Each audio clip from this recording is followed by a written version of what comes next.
Diclofenac चलती है, कुछ भी चलती है, इन पेशेंट्स को हमने वो वाली दी और इन पेशेंट्स को हमने कीएम ज्वाइंट्स दिया। लगातार हम लोग जो है इसको देते रहे 90 दिन के लिए, 90 डेज के स्पैन के लिए हम लोगों ने, यानी 3 महीने तक लगातार दिया इन पेशेंट को वही वाली चीज, और इन पेशेंट को मतलब डिक्लोफेनाक या इबुप्रोफेन, और इन पेशेंट्स को हम लोगों ने दिया अपना कीएम ज्वाइंट्स। अब उसके रिजल्ट्स क्या आए, रिजल्ट्स देखो। हमने शुरुआत की थी, मतलब जो पेन स्कोर था, बेसिकली क्या है, पेन को मेजर करने का कोई मीटर नहीं है, ये कोई बीपी नहीं है कि आप वो लगाओगे, पंप लगाओगे और आपको पता लग जाएगा कितना बीपी हुआ है। शुगर भी नहीं है, शुगर में मशीन लगाते हो, मशीन से पता लग जाता है जी बंदे को इतनी शुगर है, इसमें ऐसा कुछ नहीं है। दर्द आप नाप नहीं सकते, दर्द के लिए तो आपको या तो आप उसको देख के बताओगे क्योंकि बंदा कर रहा होगा, कुछ ना कुछ मुंह बना रहा होगा कि दर्द हो रही है, या तो वो मुंह बना रहा होगा या फिर वो खुद बताएगा हाँ भी कितनी दर्द हो रही है, 10 में से बता कितनी हो रही है, कहता है 9 हो रही है, कोई कहता है 10 हो रही है। भाई आपको नाप तो सकते नहीं ना, वो जो बोल देगा आपको मानना पड़ेगा कि हाँ जी जो वो कह रहा है मान लिया, उसी का एवरेज निकाला जाता है। जैसे एक ग्रुप को हो रहा था जी 80 पॉइंट का दर्द, एक ग्रुप को हो रहा था 70-75 पॉइंट का दर्द, मतलब हम एक एवरेज निकाल देते हैं। जैसे 50 लोगों ने बोला, 50 लोगों का नोट किया, 8, 9, 10 नंबर नोट किया और उसको जितने पार्टिसिपेंट होते हैं उससे डिवाइड कर दिया कि एवरेज आ गया आपके पास भी इतने एवरेज का दर्द हो रहा होगा, ठीक है। उसको करने के बाद 15 दिन तक अगर आप देखोगे तो 15 दिन तक जो पेन स्कोर है वो बराबर सा रिड्यूस होता है। लेकिन जैसे ही एक महीना होना शुरू होता है 30 डेज के बाद, आप देखो यहाँ पर जो कीएम का पेन स्कोर है ये रिड्यूस होने लग जाता है 30 के बाद ये 20 पर आया है, 20 के बाद 10 पर, 10 के बाद 5 पर, और धीरे धीरे फिर जो है ये 4-3 तक चला गया। हम लोगों ने 45 डेज के बाद डिक्लोफेनाक देना बंद कर दिया था क्योंकि आप उससे ज्यादा दे नहीं सकते, अल्सर कॉज हो जाते हैं। जितनी भी पेन की दवाइयां हैं, जितनी भी तरह की, एसाइक्लोफेनाक, डिक्लोफेनाक, जिनको हम एनसेड्स कहते हैं, इनको लंबे समय तक नहीं दिया जाता। अगर आप लंबे समय तक इनको दोगे तो पेट में अल्सर हो जाते हैं, इसीलिए साथ में वो खाली पेट की गोली या कुछ ना कुछ दिया जाता है, जबकि दर्द की दवाई दी जाती है। इसलिए दर्द की दवाई को ज्यादा समय तक नहीं दे सकते। लेकिन आपका प्रोडक्ट, क्योंकि हम लोगों ने 90 डेज कंप्लीटली सेफ प्रोडक्ट है, इसमें कोई ऐसी प्रॉब्लम नहीं होती, तो 90 डेज तक आते आते जो है आप देखो ये स्कोर बिल्कुल जो है 0 हो जाता है। यानी जैसे ही आप कीएम ज्वाइंट्स देना शुरू करोगे, किसी भी पेशेंट को आप कीएम ज्वाइंट्स पे लगाओगे, पहली चीज जो होनी शुरू होगी, आपको ये चीज फील होनी शुरू होगी, पहला काम जो होगा वो ये होगा, कई पेशेंट आपको कहेंगे जी मेरा तो ना दर्द बढ़ गया, मेरे को ऐसा लग रहा है जितना पहले मेरे को दर्द होता था जी उससे ज्यादा दर्द होने लग गया है।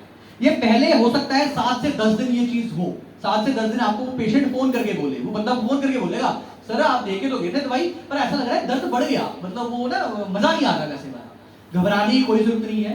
बेसिकली क्या हो रहा है, आपका प्रोडक्ट क्या करता है, आपके सारे नर्वस सिस्टम को एक्टिवेट करता है दोबारा से। मैंने क्या कहा, आपने वो दवाइयां खा खा के क्या किया है, अपने नर्वस सिस्टम को ब्लॉक कर दिया है, उसके मैसेज भेजने के तरीके को रोक दिया हुआ है।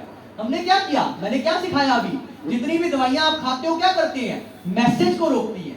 वो क्या करती हैं, मैसेज को रोकती हैं। यानी जितनी आपने वो दवाइयां खाई हुई है, उन्होंने क्या किया है, आपका मैसेज तंत्र ही खराब कर दिया। आपको कुछ भी होता रहे, आपके ब्रेन तक मैसेज नहीं पहुंचता कि दर्द हो रही है, ऐसा थोड़ी करना है।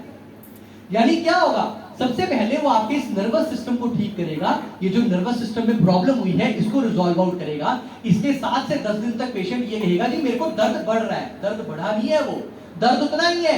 अब आपके नर्वस सिस्टम ने काम करना शुरू कर दिया, ब्रेन तक मैसेज पहुंच रहा है कि भाई वाकई तकलीफ है, कोई मानो तो सही तकलीफ है, हम मानते ही नहीं कि तकलीफ है, तो आपका शरीर वो मानने लगेगा कि तकलीफ है। और 10 दिन के बाद धीरे धीरे जो है आप देखेंगे कि उस पेशेंट को आराम जो है आना शुरू हो जाएगा। अप्रॉक्सीमेटली 90 डेज तक जो है इसकी थेरेपी जब आप चलाएंगे, 90 डेज के बाद मैक्सिमम केसेस में, मैक्सिमम मतलब मैं कह रहा हूं 99% ऑफ द पेशेंट्स में आपको जो है इसके पेन रिलीफ के सिम्टम्स कंप्लीटली जो है आपको देखने को मिल जाएंगे।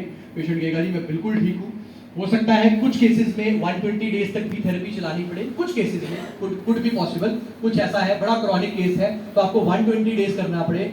लेकिन फोर्थ मतलब चौथे महीने तक जाते जाते जो है ये बिल्कुल जो है आपके जितनी भी तरह का पेन की प्रॉब्लम है वो पेन की प्रॉब्लम को रिजॉल्व कर देगा, यानी दर्द को ठीक कर देगा, सूजन जो हो रही है उसको ठीक कर देगा, और जो वहां पर डैमेज हुआ है कार्टिलेज का या किसी भी चीज का उस डैमेज को भी रिजॉल्व कर देगा, ताकि दोबारा पेशेंट को दर्द हो ही ना, ताकि दोबारा पेशेंट को दर्द हो ही ना।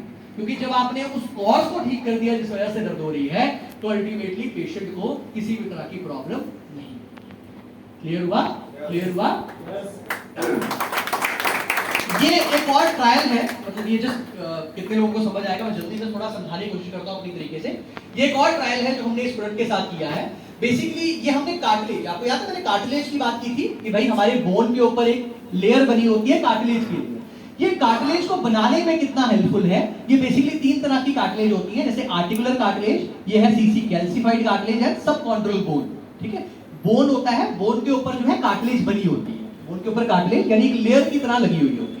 ठीक है, तो यहां पर आप देखोगे एनासेड स्टेरॉइड से ये प्रॉपर्ली डेवलप नहीं हुई है, यहां पर अभी भी ये कैल्शियम डिपोजिशन बहुत ज्यादा है, और यहां पर आप देखो प्रॉपर्ली ये जो है डीमार्क हो रही है, प्रॉपर्ली ये बननी शुरू हो गई है। ये देख रहे हो, AC, CC एंड SCB, यानी ये प्रॉपर्ली डेवलप होनी शुरू हो गई है। Cartilage properly after therapy of 75 days और थ्रो ये प्रॉपर्ली डेवलप होनी शुरू हो गई है। ठीक है, so as per the study जो है ये बेसिकली फर्स्ट गार्ड इस पे इसलिए लिखा हुआ है क्योंकि फर्स्ट गार्ड हमारा जो हम एथिकल में जो हम लोग प्रोडक्ट प्रमोट करते हैं उस एथिकल के प्रोडक्ट का नाम है फर्स्ट गार्ड, जो हम डॉक्टर्स को दिखाते हैं। मैंने इसलिए कहा, मैं तो सिर्फ आपको ये चाहता हूं कि आप देखो इस चीज को, हमारा अपना ही है वो भी, चिंता मत कीजिए। ठीक है, सो इन पेनफुल कंडीशंस किस किस में कहां आप प्रमोट कर सकते हैं, arthritis, osteoarthritis, cervical lumbar spondylitis, tendinitis की प्रॉब्लम, फ्रोजन शोल्डर जिनको प्रॉब्लम होती है, डिस्क की प्रॉब्लम जिनको हो जाती है, rheumatoid arthritis, brain strain, sports injuries में, बैक पेन में, टेनिस एल्बो की प्रॉब्लम में, ये सारी जगह आप इसको ले सकते हैं। लेना कैसे है, अब इसको जल्दी से इस चीज को समझ लेते हैं। बेसिकली क्या है, ऐसे लोग, क्योंकि ये कॉम्बो किट में अवेलेबल है, तो ऐसे लोग जो ऑलरेडी कीयंग हमारा ले रहे हैं, जो ऑलरेडी हमारा कीयंग ले रहे हैं, जिनको जॉइंट्स की समस्या है, जो लोग हमारा ऑलरेडी कीयंग ले रहे हैं और रात में एक बार लेते हैं, रात में एक बार लेते हैं, आपने ये जो उसको ईवीटी की टैबलेट यानी जॉइंट की टैबलेट देनी है, इसकी डोज ओडी है, एक ही बार देनी है दिन में, एक ही बार देनी है दिन में।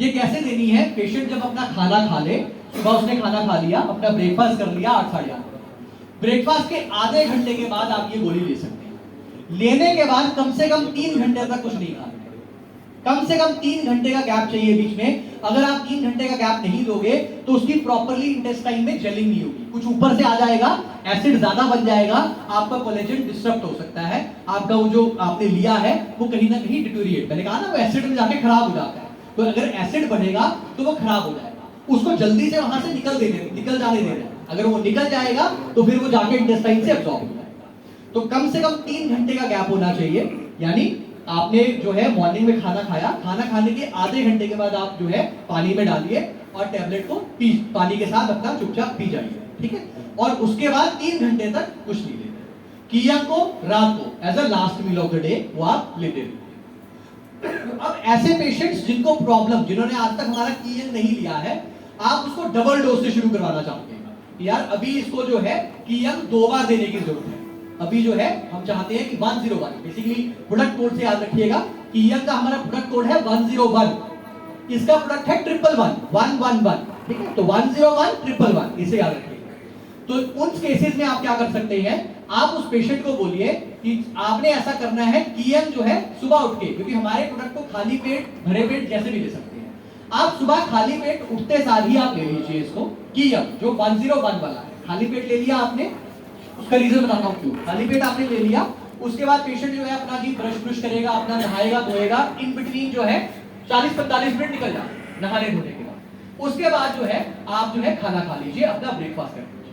ठीक है, 40-45 मिनट हो गए, यानी आपके कियन को टाइम मिल गया अब्सॉर्ब होने का। 40-45 मिनट के बाद अब आपने अपना नाश्ता करना है, नाश्ता करने के आधे घंटे के बाद आपने जो है कियन का जो है ईवीटी टैबलेट ले लेनी है।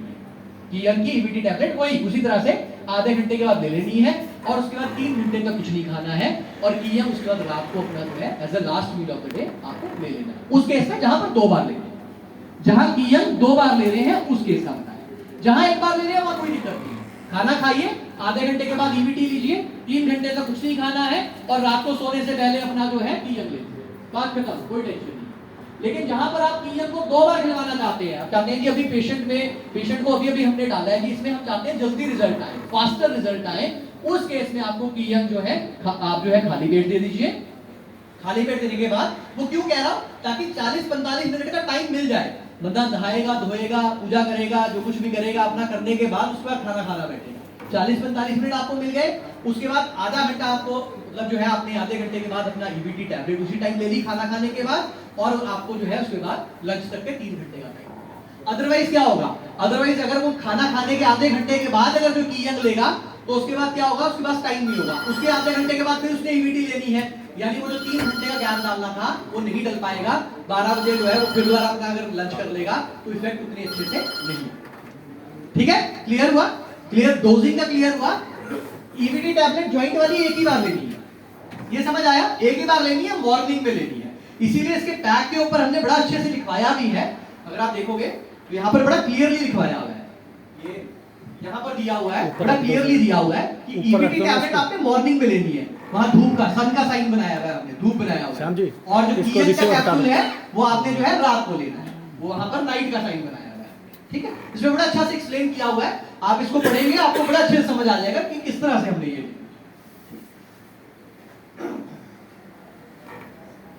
ठीक है, चलिए जल्दी से अब ऐसा करते हैं, जल्दी से इसकी बुकलेट देखते हैं।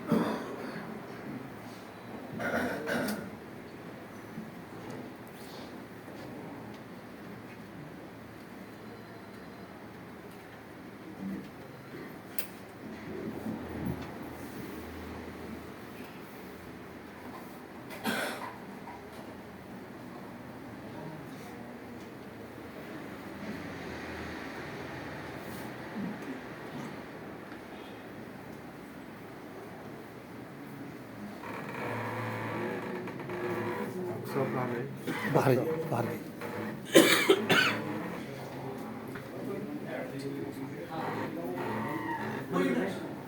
गेट बंद करो, गेट बंद करो। अब इसी से अब कूलिंग हो रही है, कूलिंग। बिल्कुल ऐसा, कोई इंटरेक्शन किसी और मेडिसिन के साथ हमारी प्रोडक्ट का कोई इंटरेक्शन नहीं है, इस चीज का ध्यान रखिएगा।